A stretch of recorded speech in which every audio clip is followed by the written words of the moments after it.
다윗은 처음 성령의 기름 부으심을 받은 지 대략 한 20년 정도 되는 37살의 나이에 세 번째 기름 부음을 받아서 마침내 이스라엘 12지파의 왕이 됩니다.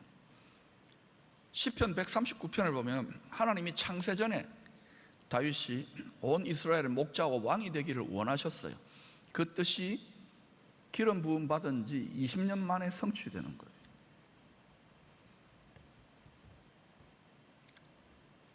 예수 믿는 우리들이 성령의 기름 부으심을 받는 것은 큰 특권이고 큰 축복입니다. 왜냐하면 일종의 영적인 승진인 거예요. 옷이 달라지는 거예요. 이렇게 업그레이드가 일어나면 존귀와 영광, 권능의 옷이 자꾸 달라져요. 관복, 왕복이 달라지는 거하고 똑같아요. 그러나 기름 부으심을 받은 사람들은 변질되지 않고 끝까지 하나님의 온전한 능력과 축복의 통로가 될 수 있도록 많은 연단과 시험을 반드시 통과해야만 합니다. 아마 여러분 중에도 오랜 시간, 오랜 세월을 계속 이런 연단을 통과하는 분들이 있을 것입니다. 그 이상한 일이 아니라 하나님이 여러분에게 굉장히 많은 분량을 기대하고 계신 거예요. 다 분량과 분수가 있습니다.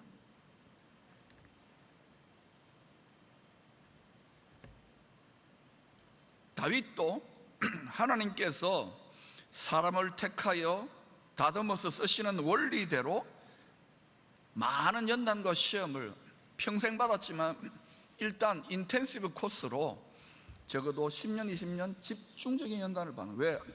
온 이스라엘 공동체의 지도자가 되어야 되니까. 그리스도의 예표인 다윗, 오랜 시험과 연단을 잘 이겨내고 이스라엘의 모든 장로들과 수십만의 백성들 앞에서 하나님이 즐거움의 기름을 부으셔가지고 신선한 기름을 부으셔서 왕의 대관식을 갖게 합니다. 누구도 그 권위에 대해서 따질 수 없게 만들어 놓은 거예요. 다윗 혼자가 나라를 지금 회복하니까.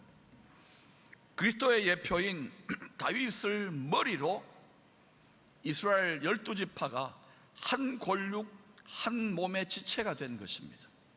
신랑 예수를 왕으로 신부된 성도들이 영혼 육 한 몸의 지체로 정렬되어질 때에 그때 뭐가 태어나느냐? 거룩한 교회, 세상과 완전히 구별된 거룩한 나라가 태어나는 것이 바로 하나님 나라의 신비예요.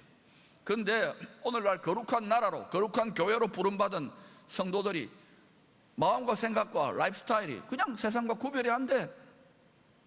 구별되게 살면 여러분 반드시 영적 전쟁이 일어납니다.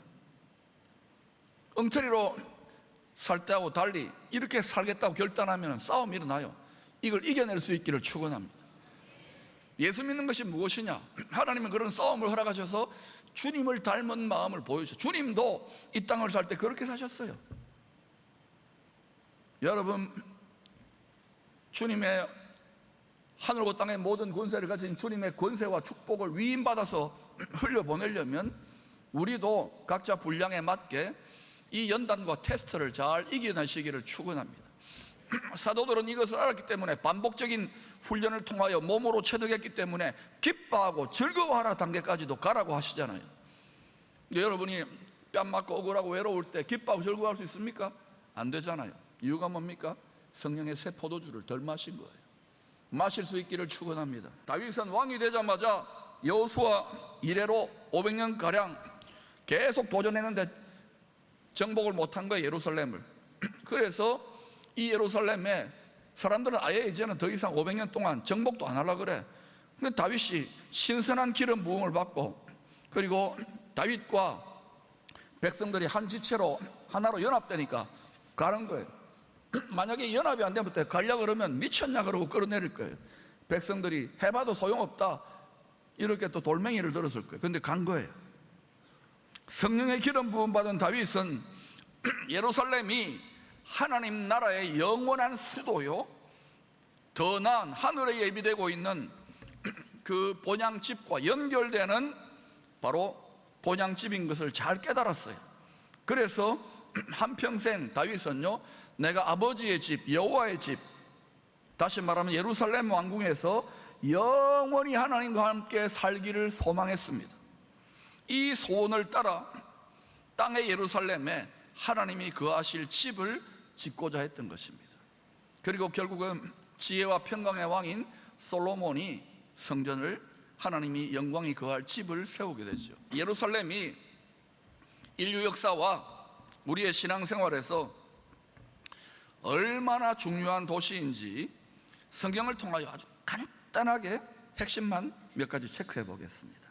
첫 번째, 성경은요, 하나님의 구원의 계시의 책인 창세기부터 요한계시록 끝까지 계속 반복되는 767번 끝까지 반복되는 오직 유일한 도시입니다. 두 번째로, 하나님께서 아브라함을 통하여 온 세상 죄짐을 짊어지고 대신 희생 제물이 되실 예수 그리스도를 예비하게 되는 그 영적인 퍼포먼스를 아브라함과 이삭이 대신 하나님이 하늘에서 굽어 보시는 것, 그 테스트를 이겼잖아요. 그래서 아브라함은 한 가족이나 민족의 아버지를 넘어서서 모든 민족의 아버지, 하나님 아버지는 아니지만은 하나님 아버지의 마음을 가장 깊이 깨달았던 사람으로 인정받아서 만복의 근원을 삼아버리는 거. 할렐루야.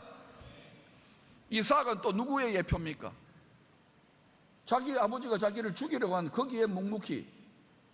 이삭은 죽지는 않았죠. 그러나 예수님은 완전히 육체까지도 죽었잖아요. 그리스도의 예표입니다.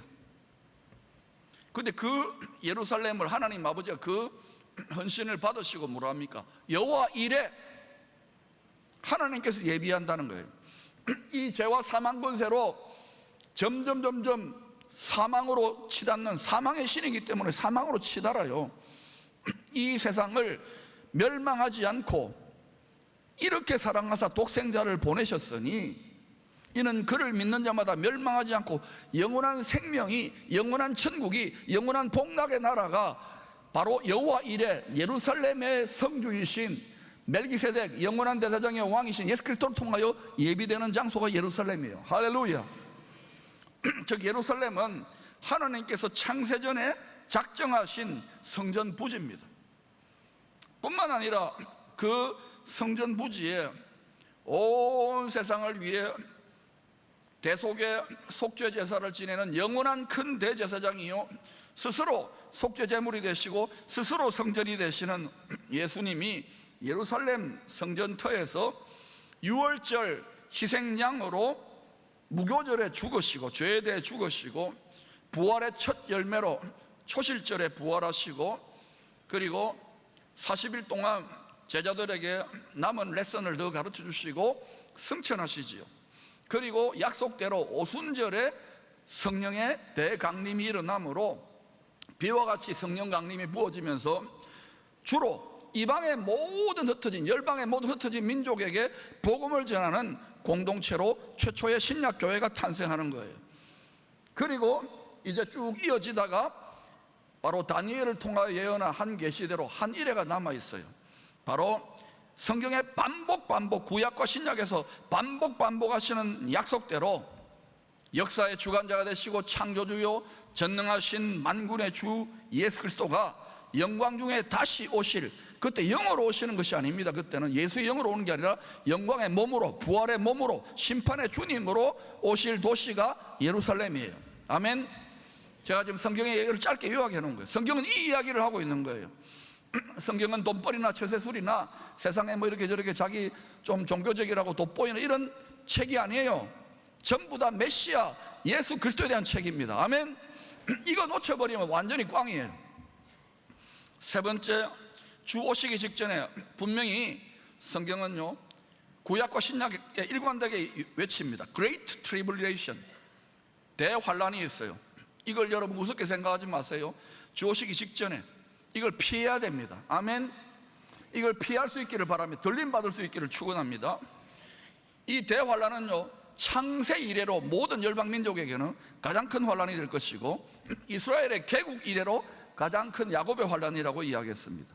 이 대환란의 때 다니엘 선지자와 또 공생애를 사셨던 이 땅에서 예수 그리스도와 또 성경의 마지막 책을 썼던 사도 요한은 다시 오실 예수 그리스도를 대적하는 짝퉁 그리스도, 멸망에 가증한 것이 예루살렘 성전 안에 서게 될 것을 분명히 예언하고 있습니다. 예루살렘을 중심으로 온 세상 나라들이 두 세력으로 양분되어져 가지고 싸우게 될 것입니다. 알곡과 가라지지요. 양과 염소지요. 우리 대한민국은 알곡의 편에 설 수 있기를 축원합니다. 우리나라는 예루살렘의 왕인 예수 그리스도의 평강을 구하는 민족으로 설 수 있기를 축원합니다. 지금부터 미리 기도하세요. 이것이 여러분과 여러분 자녀들, 여러분의 손주들에게까지 영향을 미칠 가능성이 있어요. 다시 오실 예수님이 이 전쟁의 승리자로 예루살렘 성에 몸으로, 영광의 몸으로 입성하게 될 것입니다. 그래서 그리스도의 예표라고 할 수 있는 다윗 왕은 주님 초림하시기 1000년 전에 성령의 기름 부으심, 예수의 영의 권능의 기름 부으심의 인도를 받아서 예루살렘 정복 전쟁에 나서게 된 거예요. 우연히 된 게 아닙니다. 어떤 정치적인 정략적인 목적보다도 성령의 인도 그 결과로 거기가 수도가 되는 거예요. 그런데 예루살렘에는 여부스 족속이 수백 년 동안 견고한 진지를 구축하고 점령하고 있었어요. 강한 자가 집을 딱 지키고 있었던 거예요. 성을 쌓고. 여부스 족속은 자신들을 치러 오는 그리스도의 예표인 다윗 왕에게 이런 모욕을 퍼붓습니다.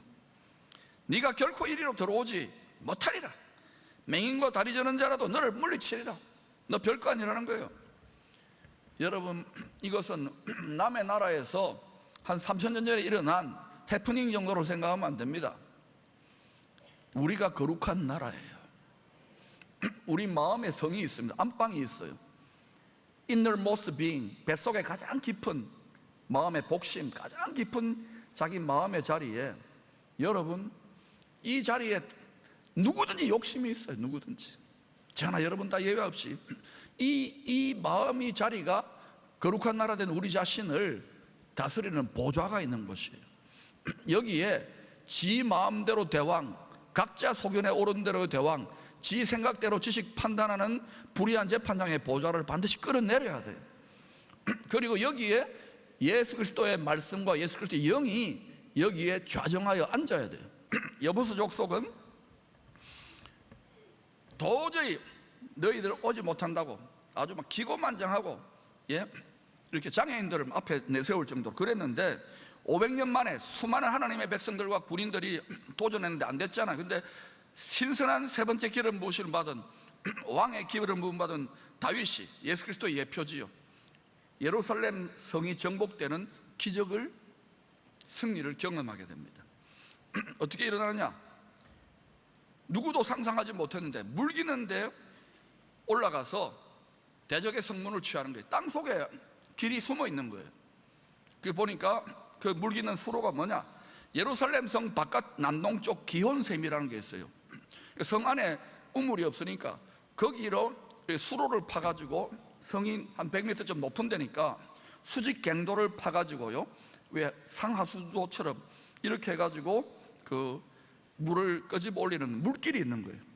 이 생명수 물길을 타고 군인들이 올라가가지고 그걸 다윗이 이제 찾아낸 거예요.